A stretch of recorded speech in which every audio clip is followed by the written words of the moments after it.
Hello dear student, this is Sudesh Sahu from Sudesh sir biology. Okay, क्योंकि अब life science tutorial ना बोल करके मुझे सुदेश सर बायोलॉजी बोलना पड़ेगा, क्योंकि ये वाला जो वीडियो है मैं अपने सुदेश सर बायोलॉजी के यूट्यूब चैनल पे अपलोड करता हूँ। तो चलिए बेटा, हमारा जो पेड कोर्स है पीजीटी का, उसमें आज हमारा तीसरा लेक्चर है और इस थर्ड लेक्चर में हम पढ़ेंगे आज detail about the plasma membrane. Second lecture में हमने कंप्लीट किया था सेल वॉल। पहले लेक्चर में हमने कंप्लीट किया था आपके इंट्रोडक्शन ऑफ सेल, प्रोकैरियोट क्या होता है, यूकैरियोट क्या होता है, प्रोकैरियोट और यूकैरियोट में डिफरेंस क्या होती है, और बहुत सारे टर्म्स एंड कंडीशन हमने वहां पर स्टडी की थी। आज हमारा जो मेन पॉइंट ऑफ डिलीवरी है बेटा, वो है आपका प्लाज्मा मेम्ब्रेन। तो कोशिका झिल्ली या प्लाज्मा मेम्ब्रेन के बारे में एक अच्छा कंटेंट हमको बनाना है। तो सबसे पहले आपको ये मालूम होना चाहिए कि एनिमल सेल में सबसे बाहरी आवरण होती है बेटा। ठीक है, सबसे पहले बात कर लो, एनिमल सेल में सबसे बाहरी आवरण यही होता है, सबसे बाहरी आवरण होता है। ठीक है, मगर यदि हम प्लांट सेल की बात करें, मगर प्लांट सेल में सबसे बाहर यदि हम बात करें, ठीक है, सबसे बाहरी झिल्ली या आवरण की बात करते हैं बेटा। ठीक है, आवरण कौन होता है? कोशिका भित्ति होती है बेटा, कोशिका भित्ति होती है। ठीक है, कोशिका भित्ति मतलब हम बात करें किसका? सेल वॉल की बात कर रहे हैं। ठीक है, किसकी बात कर रहे हैं अपन? सेल वॉल की बात कर रहे हैं। तो सिंपली हम बात कर रहे हैं प्लाज्मा मेम्ब्रेन का। तो याद रखना, प्लाज्मा मेम्ब्रेन सबसे आउटर मोस्ट लेयर होती है ऑफ एनिमल सेल। ठीक है, एनिमल सेल में जो प्लाज्मा मेम्ब्रेन होती है बेटा, इनको और किस किस नामों से पुकारा जाता है? तो याद रखना, जो हमारे प्लाज्मा मेम्ब्रेन है, ठीक है, प्लाज्मा मेम्ब्रेन मतलब कि झिल्ली की बात कर रहे हैं, तो प्लाज्मा झिल्ली या मेम्ब्रेन को सेल मेम्ब्रेन भी कहते हैं बेटा। क्या कहते हैं? सेल मेम्ब्रेन भी कहा जाता है। ठीक है भाई, तो ये दो बात हो गई। तो याद रखना कि भैया हमारा जो सेल होता है, ये लो आउटर मोस्ट लेयर, इसको हम कह देते हैं सेल मेम्ब्रेन। सेल मेम्ब्रेन या फिर कह देते हैं बेटा प्लाज्मा मेम्ब्रेन, सीएम या पीएम लिखेंगे। तो सेल मेम्ब्रेन जिस एरिया को कवर करके रखता है, उसको हम साइटोप्लाज्म कहते हैं। साइटोप्लाज्म मतलब होता है बेटा कोशिका द्रव्य। ठीक है, क्या होता है? कोशिका द्रव्य कहते हैं इसको। तो साइटोप्लाज्म जो है, उसको कवर करके रखने वाला जो आउटर मोस्ट स्ट्रक्चर होती है, वो आपका क्या होता है? प्लाज्मा मेम्ब्रेन होता है। ठीक है, तो प्लाज्मा मेम्ब्रेन, यदि हम बात करें प्लाज्मा मेम्ब्रेन का, ठीक है, प्लाज्मा झिल्ली की बात करें, तो भैया प्लाज्मा झिल्ली के कुछ स्पेसिफिक नेचर होते हैं बेटा। क्या क्या नेचर होते हैं? तो आपको तो पता है कि लिपिड बाइलेयर से बना होता है। ठीक है, तो लिपिड बाइलेयर से बना है, मतलब ये बहुत ही ज्यादा थिन, मतलब कि पतला लेयर होगा। ठीक है, ये पतला लेयर होता है। एक बात, ये एक तरह से फ्लेक्सिबल होता है। ठीक है, क्यों? क्योंकि इसमें ज्यादातर वसा होती है, मतलब लिपिड लेयर ज्यादा होती है, क्योंकि आपको पता है कि प्लाज्मा मेम्ब्रेन एक तरह का लिपिड बाइलेयर है बेटा। ठीक है, तो थिन होगा, फ्लेक्सिबल नेचर की होती है। और याद रखना, लिपिड के बाई लेयर से, ठीक है, मतलब तुम्हारे लिपिड के, यहाँ पे लिपिड को भी ऐसा लिखते हैं बाई लेयर, मतलब आप बात कर सकते हैं बेटा द्वि लेयर। द्वि लेयर मतलब द्वि परत बोल सकते हैं। तो दो परत से मिलकर के आपका ये जो चीजें होती है बेटा, वो बनती है। मैं अपने आप को यहाँ हटा देता हूं। ठीक है भाई, तो ये देख लो, पतला लेयर है, फ्लेक्सिबल होता है, लिपिड बाई लेयर से बना होता है। और ये जो मेम्ब्रेन है, ठीक है, ये जो मेम्ब्रेन होती है बेटा, झिल्ली होती है। ठीक है, झिल्ली क्या करती है? साइटोप्लाज्म को, साइटोप्लाज्म को क्या करती है? कवर करके रखती है। ठीक है, तो एकदम सिंपल लाइन में हम इसको डिटेलिंग कर रहे हैं ताकि हमारे हिंदी मीडियम के बच्चों को कोई परेशानी ना आए। और मैं अपने आप को ऐसा मूव कर दूंगा बीच बीच में जब आपको जरूरत पड़ेगी, तो इस तरीके से आपको कंटेंट को डिलीवर कराऊंगा। ठीक है बेटा, तो ये तो बेसिक बात हो गई। अब इसका ना कुछ स्टार स्टार पॉइंट जैसा आप मैटर बोल सकते हैं, उसको हम नोट कर लेते हैं क्या क्या होता है भाई। तो बेटा एक बात आप देख लो, नेक्स्ट पेज में आप दिखाते हैं आपको कि भैया सबसे पहला पॉइंट ये बेटा सेलेक्टिवली परमेबल होता है, सेलेक्टिवली, ठीक है, परमिएबल होता है। परमिएबल का मतलब मेरे ख्याल से पारगम्य होता है बेटा। सेलेक्टिव मतलब बात समझना, ठीक है। सेलेक्टिवली परमिएबल नेचर या प्रकृति होती है आपके सेल मेम्ब्रेन की। मतलब ये कि मान लो ये हमारा सेल मेम्ब्रेन है और यहाँ पे मॉलिक्यूल है बेटा, एक मॉलिक्यूल इस कलर का बना लेते हैं और दूसरा मॉलिक्यूल इस कलर का बना लेते हैं। अब ये मॉलिक्यूल आसानी से अंदर जा सकता है और ये अंदर में रह सकता है, मगर जो पहला वाला मॉलिक्यूल है वो सेल के अंदर नहीं जा सकता। यदि वो सेल के अंदर नहीं जा सकता मतलब बेटा ये आपका पोलर मॉलिक्यूल है, और जो सेल के अंदर जा सकता है वो कौन है, तो ये आपके नॉन पोलर मॉलिक्यूल है। लिपिड का बाइलेयर है ना आपका प्लाज्मा मेम्ब्रेन, लिपिड के दो लेयर से मिलके बनती है आपका प्लाज्मा मेम्ब्रेन। और लिपिड कैसा होता है बेटा, नॉन पोलर होता है। कैसा होता है, नॉन पोलर। तो अपने जैसे कैरेक्टर्स वालों को, क्योंकि भाई आपको पता है कि जब दोस्ती होती है तो सेम अपने ही जैसे नेचर वाले दो लोगों के बीच में होती है। अब यहाँ पे मेम्ब्रेन भी उसी नेचर का है जिस नेचर का आपका नॉन पोलर मॉलिक्यूल है। तो दोनों के बीच में दोस्ती हो गई और रेड कलर के मॉलिक्यूल को वो अंदर जाने दे रहे हैं। मगर यहाँ पे जो ब्लू कलर के मॉलिक्यूल जो कि पोलर होते हैं और लिपिड बाइलेयर नॉन पोलर होता है, दोनों का नेचर मैच नहीं कर रहा। तो याद रखना, सेलेक्टिवली परमेबल नेचर वाला तो होता है, मगर किसके लिए, तो याद रखना बेटा ओनली फॉर, ठीक है, only for what, polar molecule. Non polar molecule के लिए यहां पे बात ही नहीं हो रही है। ठीक है, मतलब ये कि जो हमारी कोशिका झिल्ली होती है, हमारी कोशिका झिल्ली, ठीक है, ध्रुवीय मॉलिक्यूल के लिए, ठीक है भाई, ध्रुवीय मतलब जिनमें चार्ज होना चाहिए, पोलर, प्लस चार्ज या फिर माइनस चार्ज, ठीक है। तो हमारी कोशिका झिल्ली ध्रुवीय मॉलिक्यूल्स के लिए या बोल सकते हैं पदार्थों के लिए कैसा होता है बेटा, सेलेक्टिव परमेबल होता है। ठीक है, सेलेक्टिव परमिएबल होता है। ठीक है, बहुत सिंपल से यहाँ पे मैंने लाइन आपको बता दी है।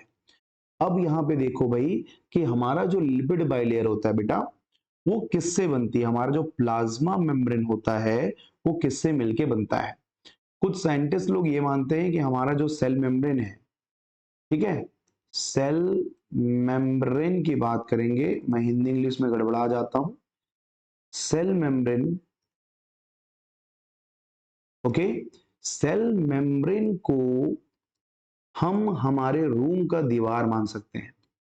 तो रूम का क्या मान सकते हैं बेटा, दीवार मान सकते हैं। और रूम के अंदर जितने भी सामान हैं उनको हम मान सकते हैं क्या, ऑर्गेनेल मान सकते हैं।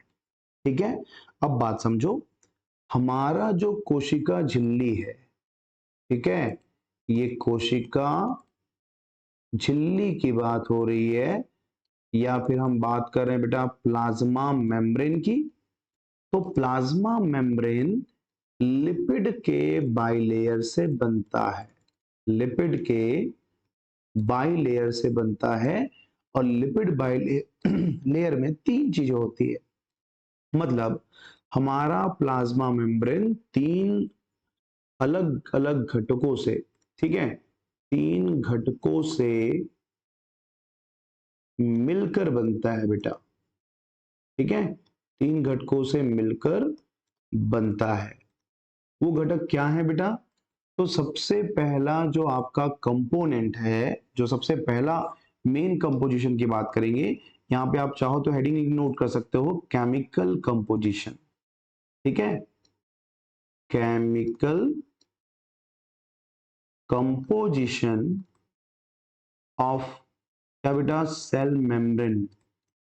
ठीक है, सेल मेम्ब्रेन की कंपोजिशन क्या होगी, ये यदि आपसे पूछा जाए तो बेटा सबसे पहली बात आप यहां पे लिख दो, से बना होता है। किससे किससे बना होता है, तो नंबर 1, नंबर 2 और ये नंबर 3। ठीक है भाई, नंबर 1 में आता है बेटा लिपिड। ठीक है, लिपिड जिसको आप वसा के नाम से जानते हैं। सेकेंड नंबर में आता है बेटा आपका प्रोटीन, और प्रोटीन को प्रोटीन के नाम से जानते हैं। और थर्ड नंबर में आता है जो कि कम होता है, वह है तुम्हारे कार्बोहाइड्रेट्स। ठीक है, कार्बोहाइड्रेट्स होते हैं, 3 चीजें हो गई। इनकी एवरेज कंपोजिशन की हम बात करें तो बेटा आपका लिपिड और प्रोटीन 50-50% होता है। लिपिड और प्रोटीन 50-50% होगा, और कार्बोहाइड्रेट जो होती है वो 2 से 5% तक होती है। ठीक है, ये तो ऑन एन एवरेज हो गया। मगर यदि आप लाल रक्त कणिका की बात करेंगे, ठीक है, लाल रक्त कणिका मतलब RBCS, रेड ब्लड कार्पसेल्स की बात करेंगे, तो रेड ब्लड कार्पसेल्स में लिपिड, प्रोटीन और कार्बोहाइड्रेट का कंपोजिशन एग्जैक्ट आपको याद करना है। 100% में कितने कितने परसेंट होते हैं वो याद करना है आपको।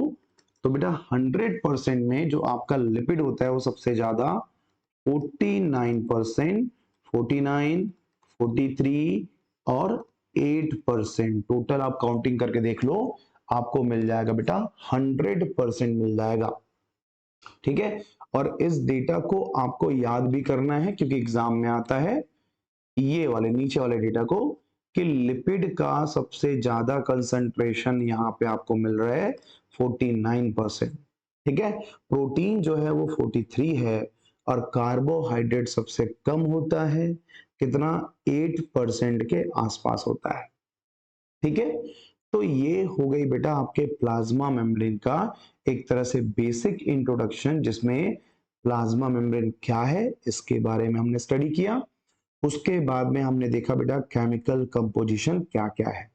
ठीक है, अब यहां पे आपकी बात आती है बेटा कि जो प्लाज्मा मेम्ब्रेन होते हैं उनको एक्सप्लेन करने के लिए, ठीक है, देखते जाओ, प्लाज्मा मेम्ब्रेन के स्ट्रक्चर को, ठीक है, स्ट्रक्चर को एक्सप्लेन करने के लिए, एक्सप्लेन करने हेतु बहुत सारे मॉडल, ठीक है,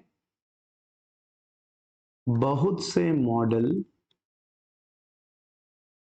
आए होंगे, और इन मॉडल को लाइन से हमको पढ़ना है। सबसे पहला हमारा जो मॉडल है बेटा, सबसे पुराना मॉडल है, जिसको हम कहते हैं ओवरटोन मॉडल। ठीक है, ओवरटोन मॉडल कहते हैं, हिंदी में नोट कर लो ओवरटोन। ठीक है, ये मॉडल कब का है बेटा, तो याद रखना 1901 का मॉडल है। कब का मॉडल है, 1901 का मॉडल है। इस मॉडल के अकॉर्डिंग ये क्या क्या बोलता है, देखो अब सीक्वेंस में सबसे पहले तुम्हारा ओवरटोन आया, ओवरटोन के बाद में एक साइंटिस्ट आएगी जिसका नाम है बेटा ग्रोटर एंड ग्रेंडल। ठीक है, क्या आएगा, ग्रोटर एंड ग्रेंडल आएगा। ग्रोटर एंड ग्रेंडल के बाद में आ जाएगा डेफसन एंड डेनियली मॉडल। चौथा मॉडल आ जाएगा आपका रॉबर्टसन मॉडल, और रॉबर्टसन मॉडल के बाद जो पांचवा मॉडल है वो बहुत इंपॉर्टेंट है, जो नाम है बेटा आपका निकोलसन मॉडल।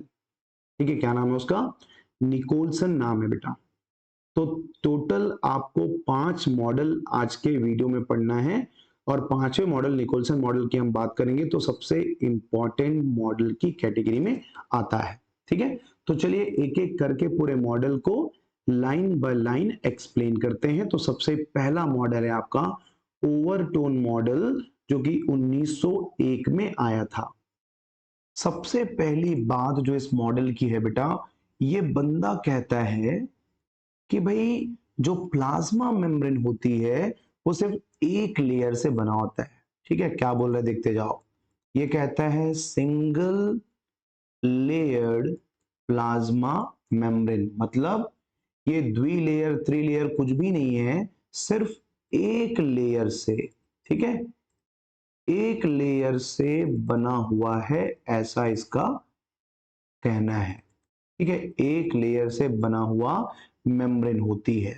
ठीक है, दूसरी बात ये बोलता है कि हमारा जो प्लाज्मा मेम्ब्रेन है, प्लाज्मा मेम्ब्रेन सिर्फ लिपिड का बना होता है, लिपिड का बना होता है, और इसमें प्रोटीन बिल्कुल नहीं है कह रहा है, और इसमें प्रोटीन एब्सेंट होती है कहता है भाई। तो ये तो बड़ा गड़बड़ वाला स्टेटमेंट बोल रहा है ये बंदा। ठीक है, मतलब ये बोलता है कि लिपिड बाइलेयर में प्रोटीन होती ही नहीं है।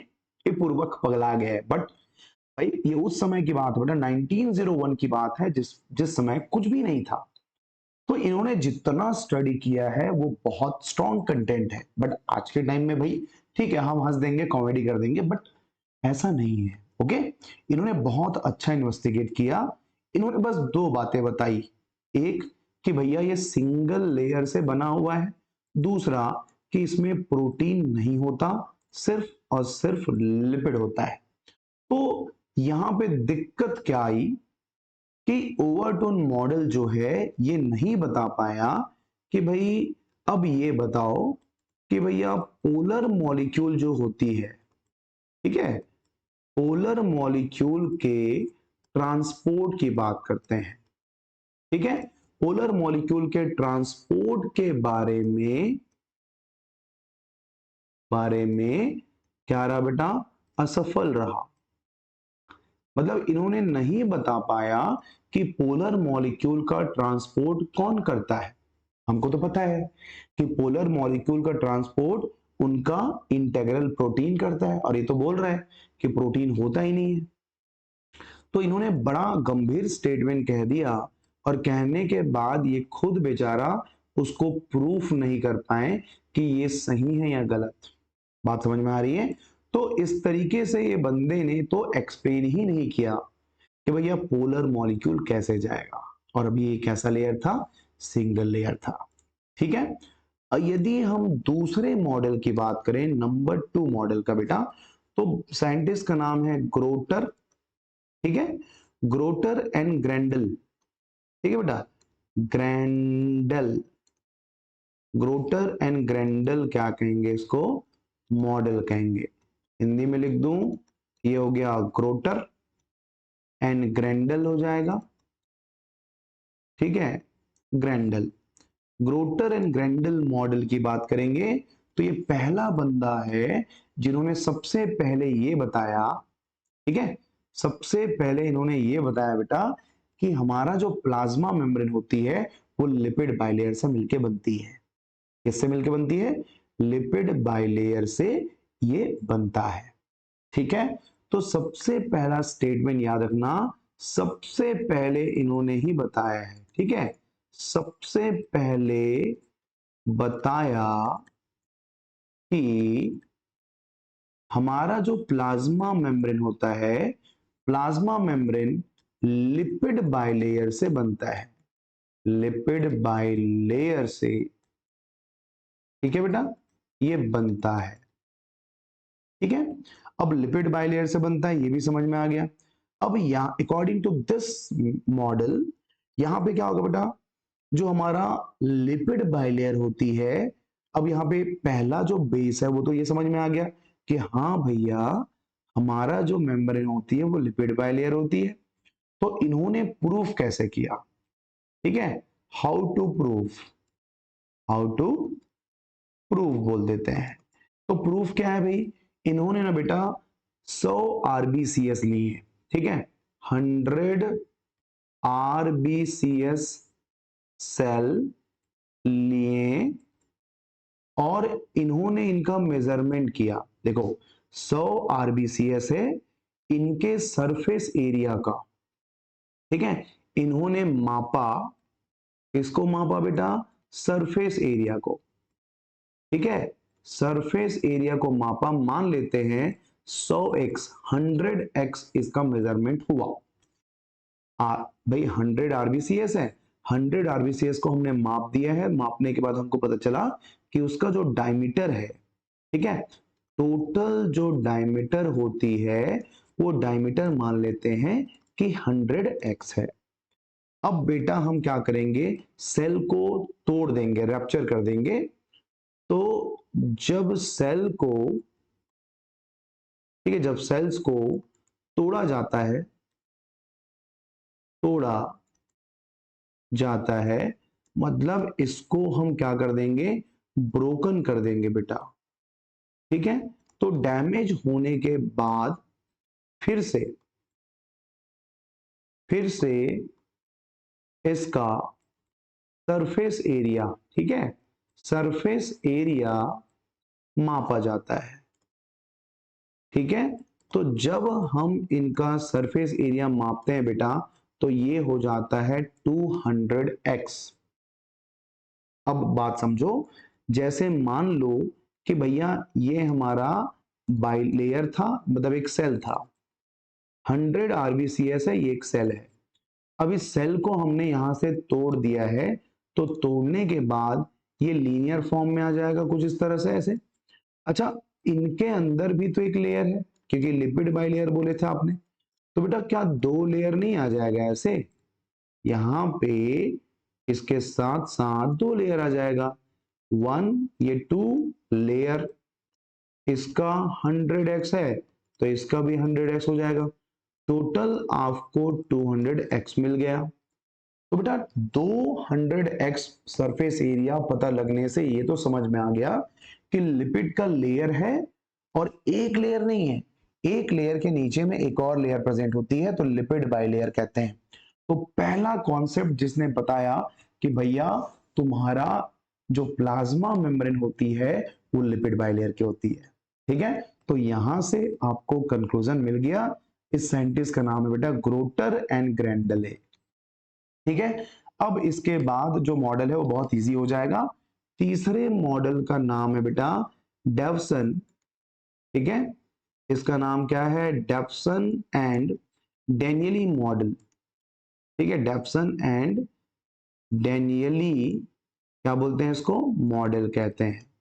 तो डेवसन एंड डेनियली मॉडल क्या होता है और इसमें क्या क्या चीजें आती है, तो डेट पहले याद कर लो बेटा, 1935 की बात है, पहली बार इन्होंने सैंडविच मॉडल दिया है, ठीक है। एक तरह से इसको आप क्या कह सकते हैं, सैंडविच मॉडल कह सकते हैं आप, ठीक है। सैंडविच मॉडल जो है वो कितने लेयर होते हैं, तो 3 लेयर होंगे बेटा, ठीक है, त्रिस्तरीय, ठीक है। मतलब यहां पे ट्राई लेयर्ड होंगे। ये जो मॉडल है वो किसको फोकस करता है, आपके त्रिस्तरीय लेयर को फोकस करता है। याद रखना सैंडविच्ड और ट्राइलैमिलर मॉडल के नाम से इसको जानते हैं, ठीक है।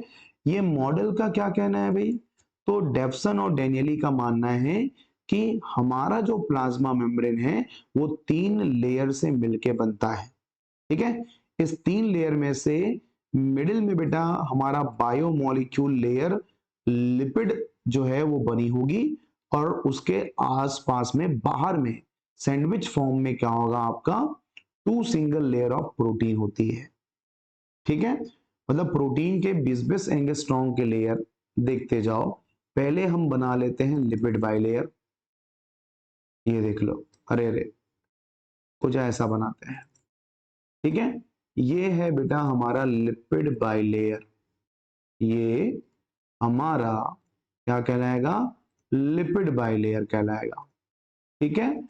और लिपिड बाइलेयर के ऊपर ये 2 लेयर है बेटा, मतलब ये समझ लो कि हमारे सैंडविच के अंदर में जो सब्जियां होती है वो लिपिड बाइलेयर है, और उसके बाहर में पतली पतली दो प्रोटीन की लेयर आपको मिल जाएगी। ठीक है, पतली पतली दो प्रोटीन की यहां पे लेयर मिल जाएगा बेटा। ये भी प्रोटीन मान लो इसको। एक मिनट इसके अंदर में फील करते हैं। ठीक है, ये एक प्रोटीन का लेयर हो गया और एक और लेयर यहां पे बना लेते हैं कुछ ऐसा। ठीक है भाई, कॉपी कर लेते हैं इसको। ये लो, ये दो लेयर हो गई। तो इसमें से ऊपर और बाहर लेयर ये भी प्रोटीन है, ये भी तुम्हारा प्रोटीन है और ये तुम्हारा बेटा लिपिड बाइलेयर है।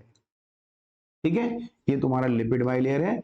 इसकी मोटाई 20 एंगस्ट्रॉम की है, तो इसकी भी मोटाई वही होगी, 20 एंगस्ट्रॉम होगा।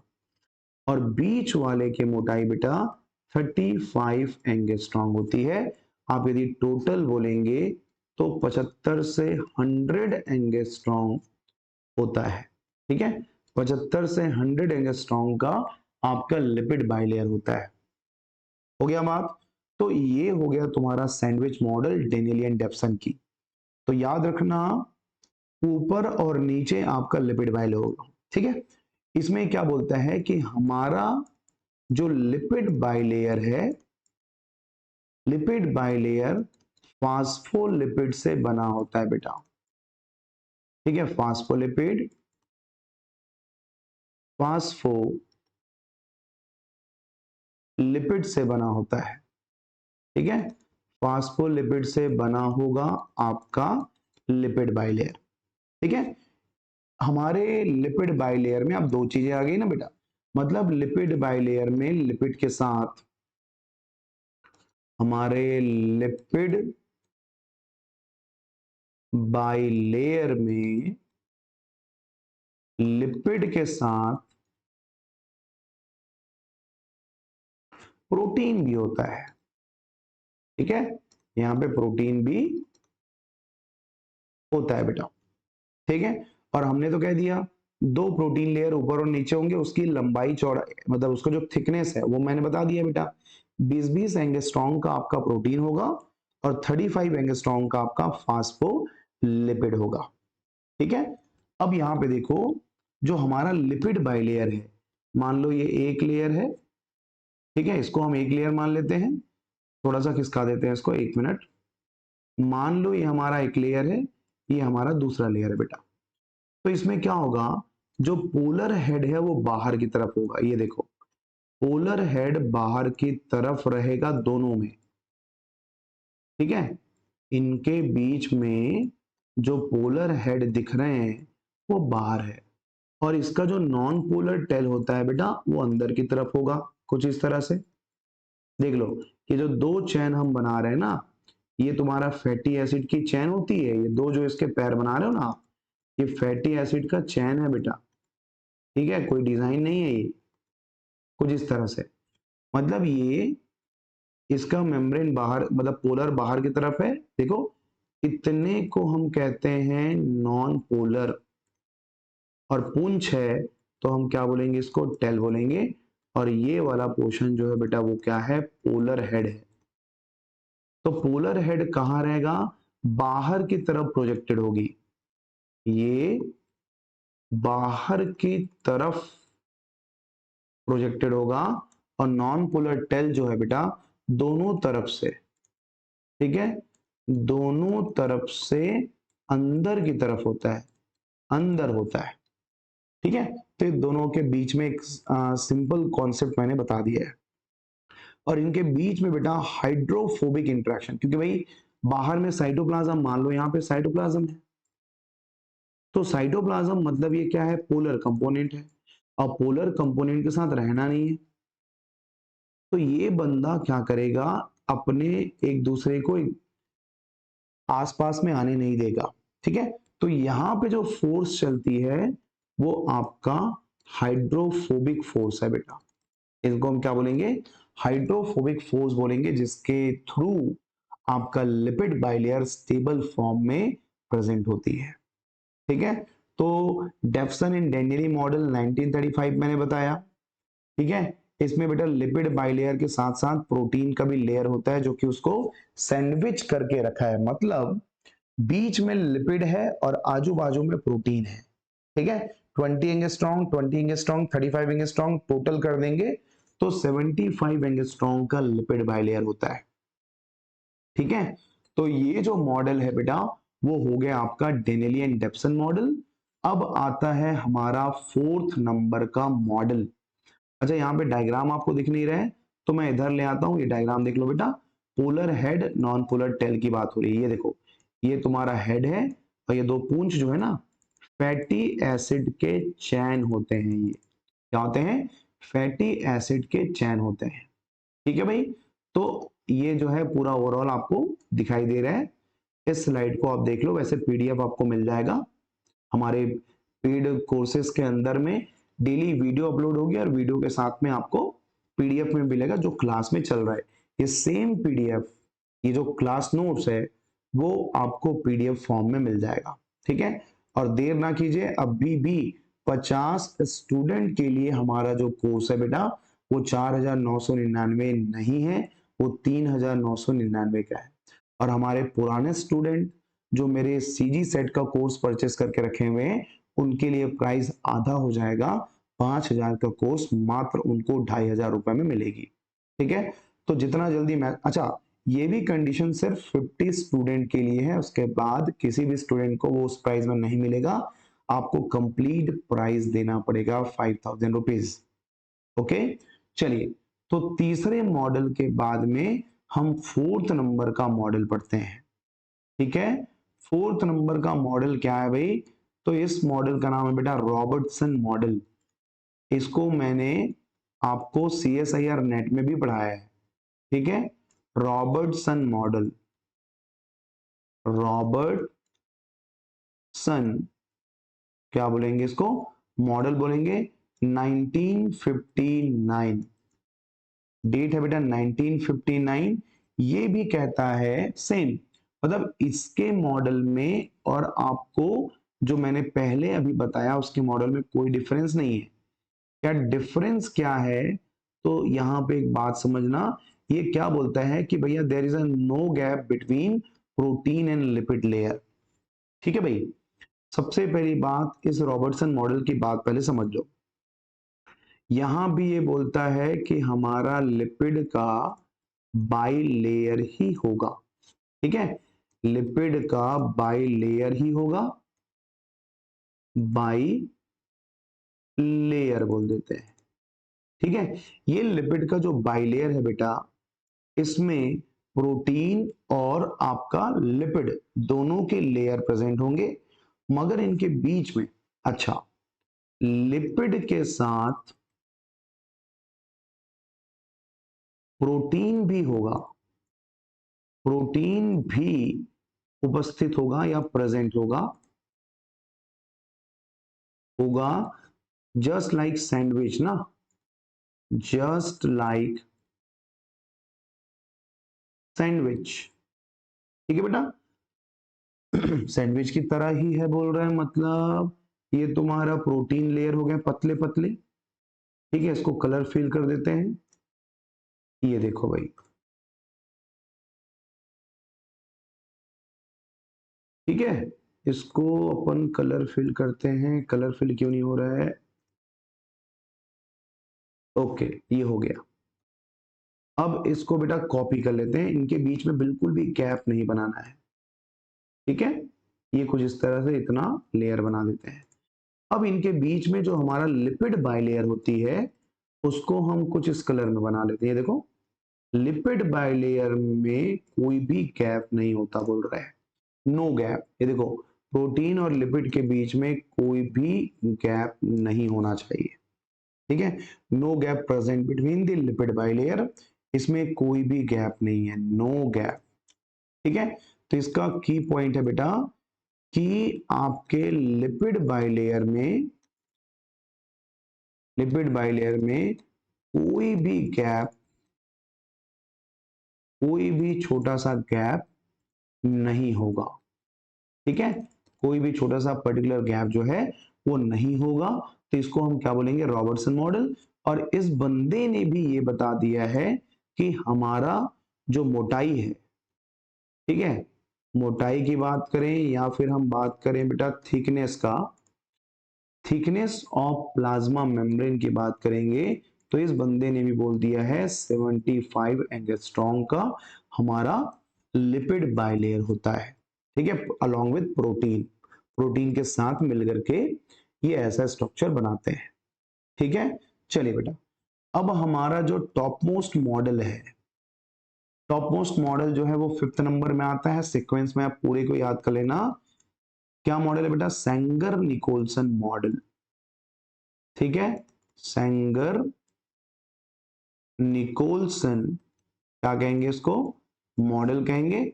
इसको आप निकोलसन मॉडल के नाम से ही जानो, निकोलसन, ठीक है, निकोलसन मॉडल होता है बेटा। इसके बारे में हमको पढ़ना है। कब दिया था ये? डेट पूछा गया है, 1972 में दिया गया था। सेंगर और निकोलसन दो साइंटिस्ट हैं जिन्होंने 1972 में ये मॉडल दिया हुआ था, ठीक है। इस मॉडल के अकॉर्डिंग अब वो समय आ गया है कि हमको एक पूरा डायग्राम, बढ़िया वाला डायग्राम बनाना पड़ेगा। तो ये है बेटा हमारा लिपिड बाइलेयर, ठीक है, ये क्या है? लिपिड बाइलेयर है। और इस लिपिड बाइलेयर में ये जो तुम्हारा हेड दिख रहा है ना, ये उपस्थित होगा। इसको देख लेते हैं एक बार।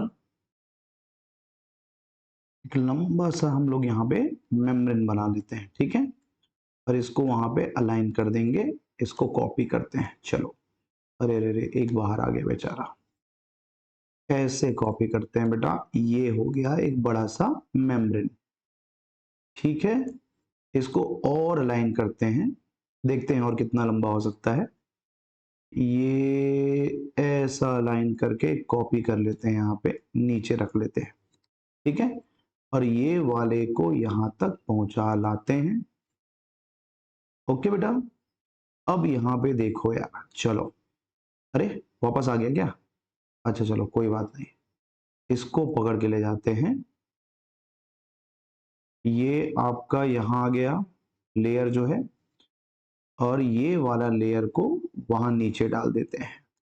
बड़ा मेहनत है मेम्ब्रेन बनाने में। ये बेटा क्या है? पोलर हेड है।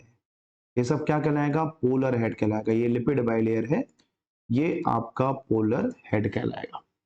पोलर हेड बाहर की तरफ होता है और इसका जो टेल होता है बेटा वो अंदर की तरफ होता है, ऐसे, ठीक है, सब में प्रेजेंट होगा ऐसे।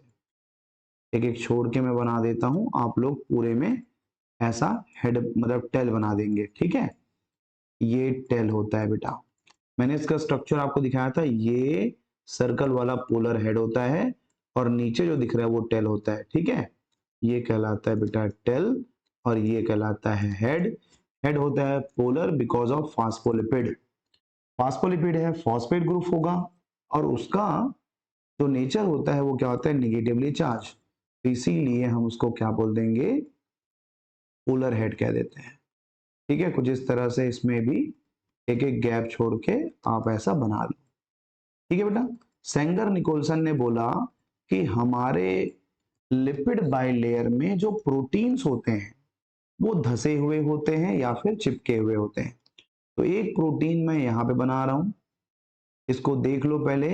ये बंदा कौन है? ऐसा दिख रहा है, ठीक है। सेम मैं इसको कर लेता हूं यहाँ पे कॉपी, एक और प्रोटीन हो जाएगा। इसका कलर मैं चेंज कर देता हूं कुछ ऐसे, ठीक है भाई। इसका कलर हम कर देते हैं बेटा, चेंज कर देते हैं, ये लो। तो दो प्रोटीन पूरा दोनों लिपिड के बाइलेयर में धसे हुए हैं, और कुछ प्रोटीन जो है वो क्या होते हैं? चिपके होते हैं बेटा, ऐसे चिपके होते हैं, यहाँ पे चिपके हुए हैं। इस चिपके हुए प्रोटीन को आप कह सकते हैं, कुछ नाम दे सकते हैं इसका। इसको हम कॉपी करके एक और बना लेते हैं, इधर भी बना लेते हैं, ठीक है। दो बनाते हैं बस, दो से हमारा काम चल जाएगा बेटा, ठीक है। चलो, एक ब्लू कलर का हो गया और एक वो हो गया बेटा। जो प्रोटीन सिर्फ चिपका हुआ है इसको हम कहते हैं पेरिफेरल। क्या कहते हैं इसको? पेरिफेरल प्रोटीन कहते हैं। और जो पूरा आर पार जो धंसा हुआ है इसको हम कहते हैं बेटा ट्रांस मेम्ब्रेन प्रोटीन, या इसी को हम कहते हैं इंटेग्रल। ठीक है, इंटेग्रल मेम्ब्रेन प्रोटीन के नाम से जानते हैं। तो यहाँ पे दो प्रोटीन तो आपको दिख गए। अच्छा, क्या ये अंदर की तरफ है बेटा? ये मान लो साइटोसॉल है और बाहर वाला नॉन साइटोसॉल है। ठीक है, तो साइटोसॉल साइड में जो होगा उसको हम कहेंगे बेटा साइटोसॉलिक, साइटोसॉलिक पेरिफेरल प्रोटीन। और जो बाहर है ना उसको हम कहेंगे नॉन साइटोसॉलिक पेरिफेरल प्रोटीन कहेंगे। ठीक है, तो दो तरह के आपके प्रोटीन्स होंगे, पेरिफेरल और पेरिफेरल में साइटोसॉलिक और नॉन साइटोसॉलिक पेरिफेरल प्रोटीन। और एक जो धंसा हुआ है बेटा वो कौन है? ट्रांस मेम्ब्रेन प्रोटीन है। क्या ये वही प्रोटीन है जो मॉलिक्यूल को ट्रांसपोर्ट कराता है अंदर बाहर? क्या ये मॉलिक्यूल को ट्रांसपोर्ट कराता है बेटा अंदर बाहर? यस, यही जो है वो किसी मॉलिक्यूल को सेल के बाहर और किसी मॉलिक्यूल को सेल के अंदर ले जाता है। तभी तो पोलर मॉलिक्यूल अंदर बाहर आ सकता है, पोलर मॉलिक्यूल अंदर बाहर आ सकता है। ठीक है, अब समझना, ये जो लिपिड का बाइलेयर है ये एक तरह से तरल की तरह काम करता है बेटा। ठीक है, किसकी तरह काम करता है? फ्लूइड की तरह काम करता है।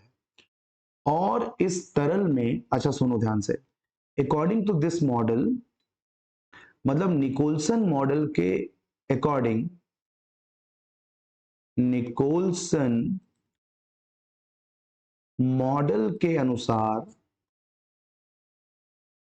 ठीक है, जो लिपिड बाइलेयर होता है बेटा, लिपिड बाइलेयर तरल की तरह होगा, तरल की तरह होगा। ठीक है, तरल की तरह मतलब ये होगा बेटा फ्लूइड की तरह। ठीक है, और स्टेबल नहीं होगा, अनस्टेबल होगा, बहता रहेगा, अनस्टेबल होता है। तथा इसमें तथा इसमें जो प्रोटीन है बेटा वो बिखरे हुए पैटर्न में होता है। ठीक है, बिखरे हुए पैटर्न्स में होते हैं। तो पैटर्न में होते हैं। ठीक है, इस बिखरे हुए पैटर्न को बोलते हैं बेटा मोज़ेक। क्या कहते हैं? मोज़ेक कहते हैं। इंग्लिश में लिखोगे तो ऐसा लिख लो, मोज़ेक पैटर्न। इसीलिए सेंगर एंड निकोल्सन मॉडल को फ्लूइड एंड मोज़ेक मॉडल के नाम से जानते हैं। फ्लूइड एंड मोज़ेक मॉडल कहते हैं।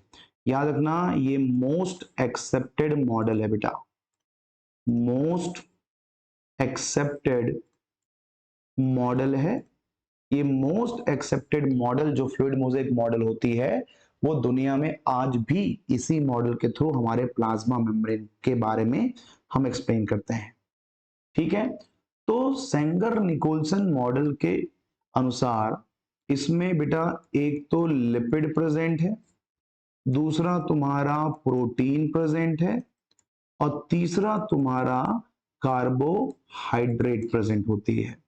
हालांकि कार्बोहाइड्रेट का जो परसेंटेज होता है बहुत कम होता है। लिपिड याद रखना, ये लिपिड बाइलेयर का मुख्य घटक होता है बेटा, मुख्य घटक है। लिपिड बाइलेयर में मेन जो होता है वो होता है तुम्हारा फास्फोलिपिड होता है बेटा। फास्फोलिपिड को याद रखना, यदि कभी पूछे कि प्लाज्मा मेम्ब्रेन का मुख्य घटक कौन सा है तो आप कहना फास्फोलिपिड जो है वो मुख्य घटक होता है। और फास्फोलिपिड को हमने बायोमोलिक्यूल वाले चैप्टर में पढ़ा हुआ था। इसके पास एक पोलर हेड होती है, जैसे हमने कहा, इस पोलर हेड में बेटा फॉस्फेट ग्रुप होता है। ठीक है, इसमें PO4 ग्रुप होता है, माइनस चार्ज होती है, इसीलिए हम इसको पोलर हेड के नाम से जानते हैं। और नीचे दो फैटी एसिड चैन होते हैं, ये फैटी एसिड के चैन होते हैं। तो इस तरह से स्ट्रक्चर दिखता है जो कि नॉन पोलर होता है। ठीक है, लिपिड का मुख्य घटक जो है वो क्या हो गया तुम्हारा? फास्फोलिपिड हो गया। प्रोटीन एक तरह से आप बोल सकते हैं चैनल प्रोटीन है बेटा ये, ठीक है भाई, चैनल प्रोटीन है या फिर कैरियर है, ठीक है, कैरियर प्रोटीन है, कैरियर प्रोटीन कहेंगे। चैनल या कैरियर प्रोटीन के रूप में उपस्थित होता है। दो तरह के प्रोटीन आपने देखे हैं, हालांकि होते तीन तरह के हैं।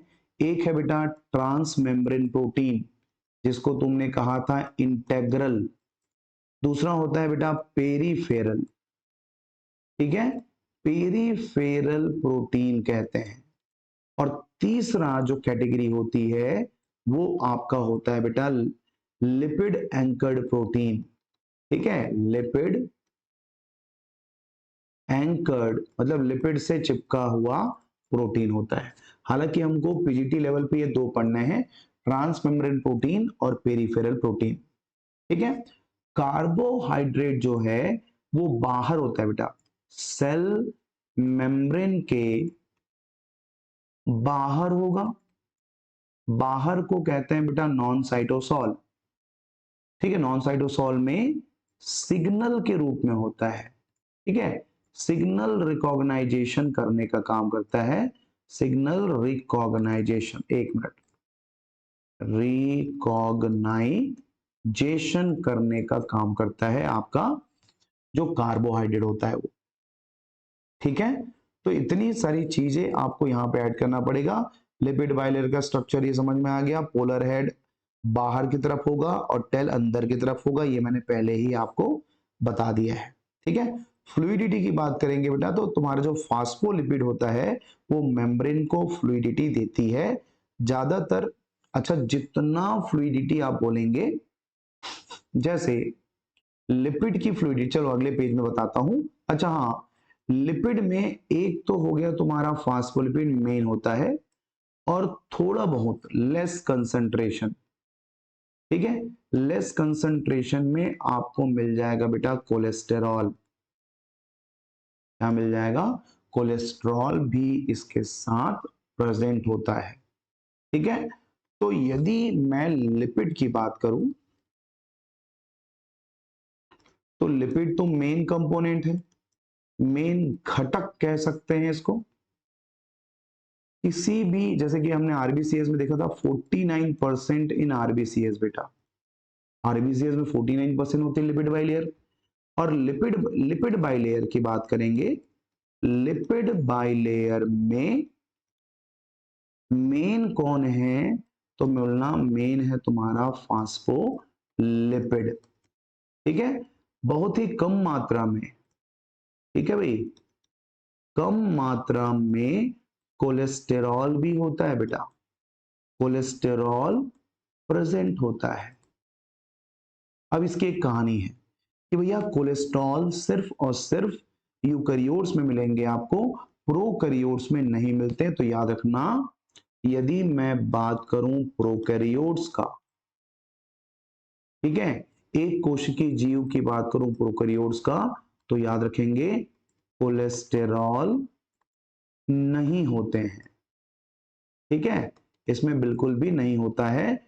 मगर यूकैरियोट की बात करूंगा मैं, हमारे जैसे ऑर्गेनिज्म की बात करूंगा, तो याद रखना इसमें जो हमारा कोलेस्ट्रॉल होता है वो प्लाज्मा मेम्ब्रेन में कुछ गड्ढों में पाए जाते हैं, ठीक है भाई, कोलेस्टेरॉल थोड़े बहुत गैप को भरने का काम करता है, गैप को फील करता है बेटा, गैप को फील करता है और बहुत ही कम मात्रा में प्रेजेंट होगा। कोलेस्ट्रॉल का मेन काम क्या है, तो ये ना रिजिडिटी प्रोवाइड करता है बेटा, टाइटनेस प्रोवाइड करेगा, रिजिडिटी प्रोवाइड करता है, ठीक है, ये बंदा जो है वो क्या प्रोवाइड करता है, रिजिडिटी प्रोवाइड करने का काम करता है आपका लिपिड बाइलेयर, ठीक है। तो ये तो आप समझ गए बेटा कि क्या क्या चीजें होती है। कोलेस्ट्रॉल का काम क्या है, गड्ढों को भरना और रिजिडिटी प्रोवाइड करना, ज्यादा रिजिड बनता है। अच्छा, जो फास्फोलिपिड होती है इसमें जो फैटी एसिड चैन होंगे ना, फैटी एसिड का जो चेन होता है वो कैसा होता है, तो अनसैचुरेटेड होती है। ठीक है, अनसैचुरेटेड मतलब असंतृप्त कह सकते हैं, असंतृप्त। ठीक है, अनसैचुरेटेड से बेटा ये इसकी तरलता बढ़ती है, फ्लूइडिटी, फ्लूइडिटी बढ़ जाती है। देखो थोड़ा बहुत बायोलॉजी अपर लेवल में करना है ना, क्योंकि बहुत बेसिक लेवल में करेंगे तो क्वेश्चन हमसे नहीं बन पाएंगे बेटा, तो थोड़ा सा अपने को अपर लेवल में जाना है। अभी मैं कल बताऊंगा कि एक लिपिड बाइलेयर में क्या क्या चीजें होनी चाहिए और क्या क्या चीजें नहीं होनी चाहिए। आज पूरा प्लाज्मा मेम्ब्रेन का कॉन्सेप्ट खत्म कर देता हूं, फिर कल टर्म्स एंड कंडीशन जो आपके प्लाज्मा मेम्ब्रेन की होती है वो सभी चीजें हम आपको लाइन बाय लाइन प्रोवाइड करेंगे। ठीक है, चलिए तो सेकेंड पेज में हम बात कर लेते हैं आपके प्रोटीन के बारे में। किसके बारे में बात कर लें भैया, जो तुम्हारे प्लाज्मा मेम्ब्रेन में प्रोटीन था उसके बारे में बात कर लेते हैं बेटा। तो प्रोटीन आपने देखा दो, पहला प्रोटीन क्या था, इंटेग्रल था। ठीक है, इंटेग्रल प्रोटीन कह दो, और दूसरे वाले का नाम था बेटा पेरीफेरल। ठीक है, पेरीफेरल प्रोटीन नाम है इसका। अब यार इंटेग्रल प्रोटीन जो है वो मेम्ब्रेन में पूरा धंसा होता है ऐसे। ठीक है, यह प्रोटीन हमारे झिल्ली में क्या होता है बेटा, धंसा होता है, कंप्लीटली बरीड कहते हैं इसको। ठीक है, कंप्लीटली बरीड कहते हैं।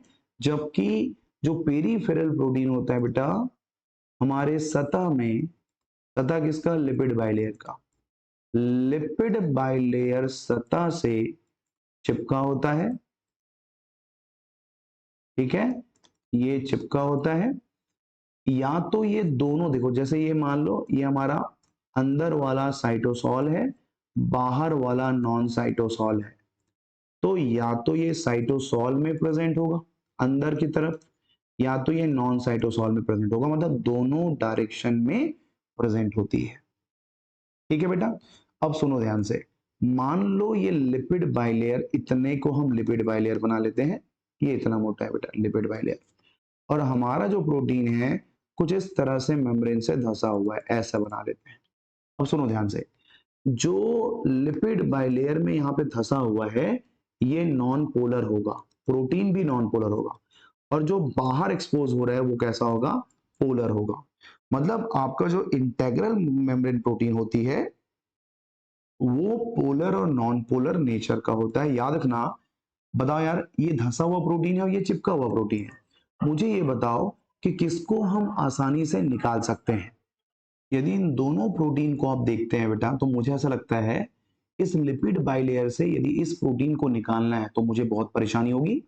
तो याद रखना, इंटेग्रल प्रोटीन को या इंटेग्रल मेम्ब्रेन प्रोटीन को, इंटेग्रल मेम्ब्रेन प्रोटीन को आसानी से अलग नहीं किया जा सकता। ठीक है, आसानी से अलग नहीं किया जा सकता। यदि इसको हम अलग करेंगे बेटा तो हमारा जो प्लाज्मा मेम्ब्रेन है वो डैमेज हो जाएगा, बट ये तो चिपका हुआ है तो इसको हम आसानी से अलग कर सकते हैं।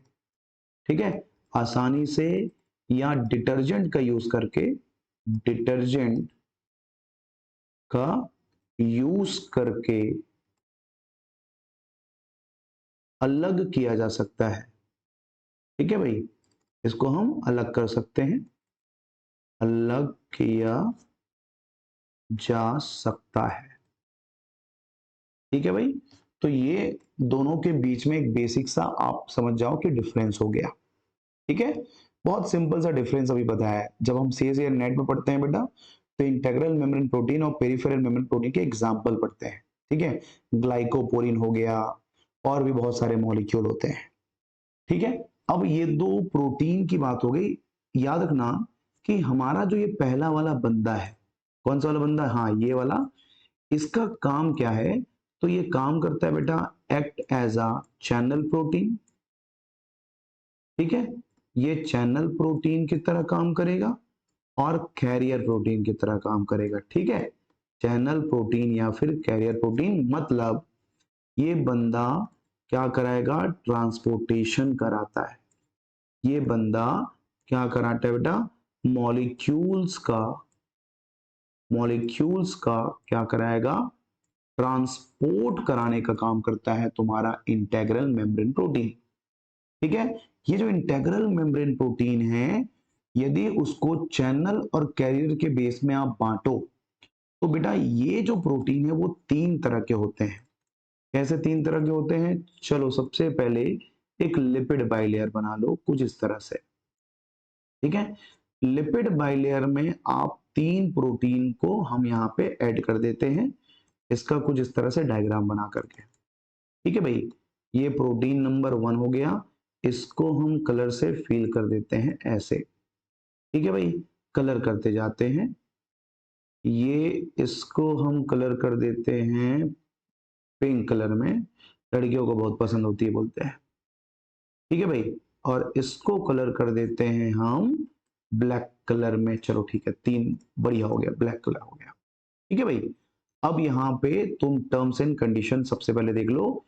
ऐसा ये तीनों के तीनों कैसा प्रोटीन है, ये तीनों के तीनों इंटेग्रल मेम्ब्रेन प्रोटीन है। ठीक है ना भाई, ये तीनों के तीनों इंटेग्रल मेम्ब्रेन प्रोटीन है। इंटेग्रल, क्या लिखा मैं, इंटेग्रल मेम्ब्रेन प्रोटीन है बेटा। ठीक है, ऐसा इंटेग्रल मेम्ब्रेन प्रोटीन जो क्या करता हो, तो ये बंदा ट्रांसपोर्ट करता है कुछ इस तरह से, ऐसे ट्रांसपोर्ट करता है। ये देखो, एक डायरेक्शन में ट्रांसपोर्ट कर रहा है किसी मॉलिक्यूल ए का। ठीक है भाई, किसी मॉलिक्यूल ए का ट्रांसपोर्ट एक डायरेक्शन में कर रहा है। यहां पे दो मॉलिक्यूल हैं, एक मॉलिक्यूल ए है, एक मॉलिक्यूल बी है, और ये दोनों मॉलिक्यूल का ट्रांसपोर्ट कर रहा है कुछ इस तरह से, ऐसे ले लेते हैं। ठीक है, एक मॉलिक्यूल को अंदर ला रहा है, दूसरे मॉलिक्यूल को भी अंदर ला रहा है, मतलब सेम डायरेक्शन में ला रहा है। और यहाँ पे भी ऐसा रखते हैं कि दो मॉलिक्यूल रख लेते हैं ए और बी, एक मॉलिक्यूल को अंदर लाने का काम कर रहा तो दूसरे मॉलिक्यूल को बाहर ले जाने का। ठीक है भाई, ये एक को अंदर ला रहा है बेटा, एक को कहाँ ले जा रहा है, बाहर ले जा रहा है। तो एक मॉलिक्यूल का ट्रांसपोर्ट एक ही डायरेक्शन में हो रहा है, इसको हम कहते हैं बेटा यूनिपोर्टर। यूनिपोर्टर कहते हैं, ये एक ही दो मॉलिक्यूल का ट्रांसपोर्ट एक साथ कर रहा है, तो इसको हम बोलते हैं देखो यूनिपोर्टर हो गया, इसको हम बोलेंगे बेटा मल्टीपोर्टर कहेंगे। ठीक है, मल्टीपोर्टर में सेम डायरेक्शन में है तो इसको हम कह देते हैं सिम्पोर्टर। सिम्पोर्टर और अपोजिट डायरेक्शन में होता है तो इसको हम कह देते हैं एंटीपोर्टर मॉलिक्यूल कहते हैं। तीन तरह के होते हैं बेटा। यदि इंटेग्रल मेम्ब्रेन प्रोटीन एक ही डायरेक्शन में एक मॉलिक्यूल को ट्रांसपोर्ट करता है यूनी, एक ही डायरेक्शन में दो मॉलिक्यूल को एक बार में ट्रांसपोर्ट करता है सिम्पोर्टर, और एक ही मतलब अपोजिट डायरेक्शन में ट्रांसपोर्ट करता है उसको हम बोलते हैं एंटीपोर्टर। एंटीपोर्टर का एग्जांपल आप ले सकते हैं सोडियम पोटेशियम पंप। ठीक है भाई, सोडियम पोटेशियम पंप जो है, तीन सोडियम बाहर जाता है तो दो पोटेशियम अंदर आता है। सिम्पोर्टर में बेटा सोडियम ग्लूकोज सिम्पोर्टर ले सकते हैं, सोडियम ग्लूकोज सिम्पोर्टर, ये जो होता है वो आपका आ जाएगा, इसमें आ जाएगा। ठीक है, और जैसे कि ट्रांस यूनिपोर्टर की बात करेंगे तो एक ले लो, ग्लूट ले लो, इसमें एग्जांपल आ जाएगा GLUT आ जाएगा, ग्लूकोज ट्रांसपोर्टर, सिंगल डायरेक्शन में ट्रांसपोर्ट करता है।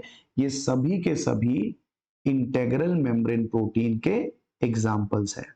ठीक है, अब यहाँ पे एक कंडीशन और बनाते हैं भैया, मान लो ये सेल है और सेल के बाहर में एक मॉलिक्यूल है कुछ इस तरह से प्रेजेंट होता है बेटा, ये और कोई नहीं, ये ग्लाइकोप्रोटीन है या फिर लिपोप्रोटीन है।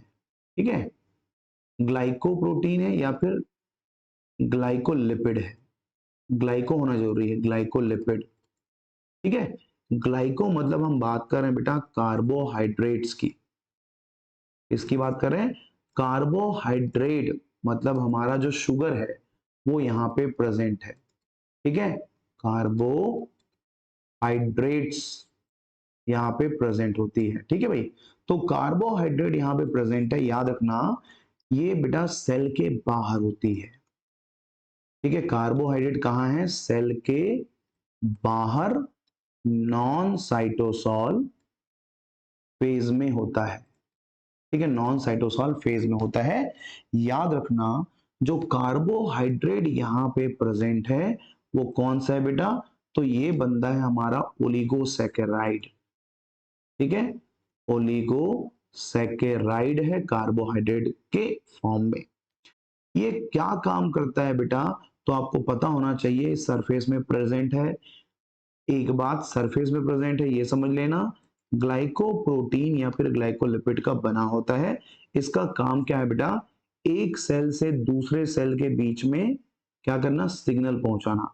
तो मैं कह दूंगा सेल टू सेल, ठीक है, रिकॉग्नाइजेशन होता है, रिकॉग्नाइजेशन होता है। मतलब एक सेल, ये एक सेल दूसरे सेल को क्या कर रहा है, आइडेंटिफाई कर रहा है। जैसे आप एग्जाम्पल ले लो कि भैया ये ह्यूमन का स्पर्म है और ये ओवम है, इन दोनों के बीच में यदि इंटरेक्शन होना है जिसको हम फर्टिलाइजेशन कहते हैं, ठीक है, तो निषेचन कहते हैं इसको, हिंदी में निषेचन कहते हैं बेटा। तो फर्टिलाइजेशन या निषेचन का जो प्रोसेस होती है वो दो सेल के बीच में हो रही है। तो कैसे पता चलेगा कि ये स्पर्म जो है ह्यूमन का स्पर्म है या फिर ये ओवम जो है ह्यूमन का ओवम है, तो हर सेल के बाहर में कुछ रिकॉग्नाइजेशन मॉलिक्यूल होते हैं जो दूसरे सेल को पहचानते हैं या एक दूसरे के बीच में क्या चलता है, कम्युनिकेशन चलता है। ठीक है, तो एग और स्पर्म आप ले सकते हैं जो सेल रिकॉग्नाइजेशन के लिए काम आता है। ठीक है भाई, अब यहां पे बेटा तीन तरह के ट्रांसपोर्ट को भी थोड़ा सा सुन लो, मतलब जान लो। एक तो हो गए बेटा पेसिव ट्रांसपोर्ट, ठीक है, पेसिव ट्रांसपोर्ट एक हम पैसा देके करेंगे, that is called active transport. और एक होता है तुम्हारा फैसिलिटेटेड डिफ्यूजन, फैसिलिटेटेड क्या हो जाएगा, डिफ्यूजन हो जाएगा। तो फैसिलिटेटेड डिफ्यूजन में तुमको डिफ्यूजन भी जानना पड़ेगा। ठीक है भाई, तो पेसिव ट्रांसपोर्ट जो है बेटा बिना एटीपी के होता है। ठीक है, बिना एटीपी के ट्रांसपोर्ट हो रही है। बिना एटीपी के मतलब कि याद रखना ये अलोंग द कंसंट्रेशन ग्रेडियंट होता है, अलोंग द कंसंट्रेशन ग्रेडियंट, मतलब हाई कंसंट्रेशन से, मतलब ज्यादा कंसंट्रेशन से कम कंसंट्रेशन की ओर ट्रांसपोर्ट होता है। ठीक है, तो इसको पेसिव ट्रांसपोर्ट कहते हैं, बिना एनर्जी के हाई से लो में होगा। मगर जब हम एक्टिव ट्रांसपोर्ट की बात करते हैं तो एटीपी की जरूरत होती है, एटीपी की नीड होती है। दूसरी बात हम इसमें उल्टा करेंगे बेटा, मतलब against the concentration gradient, concentration gradient के विपरीत कर सकते हैं। तो यहां पे लिखता हूं कंसंट्रेशन ग्रेडियंट के विपरीत, ठीक है, हम क्या कर सकते हैं, ट्रांसपोर्ट कर सकते हैं। तो यहां आप बोल सकते हो लो कंसंट्रेशन मॉलिक्यूल होने के बाद भी यह हाई कंसंट मॉलिक्यूल की तरफ ट्रांसपोर्ट कर सकता है। ठीक है भाई, जो फैसिलिटेटेड डिफ्यूजन होती है बेटा ये भी एक तरह का तुम बोल सकते हो पेसिव ही है। ठीक है, मगर यहां डिफ्यूजन की बात हो रही है प्रोटीन के प्रेजेंस में, मॉलिक्यूल का ट्रांसपोर्ट ऐसा हो रहा है, मगर एनर्जी की रिक्वायरमेंट नहीं है। यहाँ पे हाई कंसंट्रेशन है, यहाँ पे लो कंसंट्रेशन है। हाई कंसंट्रेशन से लो कंसंट्रेशन में ट्रांसपोर्ट हो रही है मगर बिना एनर्जी के हो रही है। हाँ, यहाँ पे एक प्रोटीन मदद कर रहा है जिसका नाम है बेटा तुम्हारा कैरियर प्रोटीन नाम है, ठीक है। तो कैरियर प्रोटीन की मदद करते हुए यहाँ पे ट्रांसपोर्टेशन होती है। पेसिव ट्रांसपोर्ट, एक्टिव ट्रांसपोर्ट और एक हो गया तुम्हारा फैसिलिटेटेड ट्रांसपोर्ट। यहाँ पे आपको पूछे कि भैया फैसिलिटेटेड डिफ्यूजन किसके लिए होता है, तो आयंस के लिए होता है बेटा जिनके पास चार्ज होती है, ठीक है। तो ये रहा all about the details of plasma membrane और उसके टर्म्स एंड कंडीशन। कल मैं बताऊंगा कि फ्लूइडिटी किसमें ज्यादा होती है। कभी कभी क्वेश्चन आता है बेटा कि यदि किसी एनिमल को ठंडे इलाके से गर्म इलाके में ट्रांसफर कर दिए तो उनके प्लाज्मा मेम्ब्रेन में क्या चेंजेस होगी। तो उस तरह के क्वेश्चन मैं नेक्स्ट वाले वीडियो लेक्चर में प्रोवाइड करूंगा। बहुत ही बेहतरीन होने वाला है हमारा लेक्चर, मुझे तो बहुत मजा आ रहा है, पसीने छूट रहे हैं, ठीक है, मगर मजा आ रहा है, पढ़ाने में मजा आ रहा है बेटा, पूरा कंटेंट उड़ेल दूंगा मैं, ठीक है। कभी कभी क्या होता है हिंदी में इसको चेंज करने के कारण थोड़ा सा कंटेंट कम हो जाता है, तो कुछ कुछ लाइंस को हम इंग्लिश में देखेंगे और कुछ कुछ लाइन को हिंदी में देखेंगे, दोनों मोड में हम पढ़ेंगे, ठीक है। चलिए बेटा टेक केयर, मिलते हैं कल के वीडियो लेक्चर में।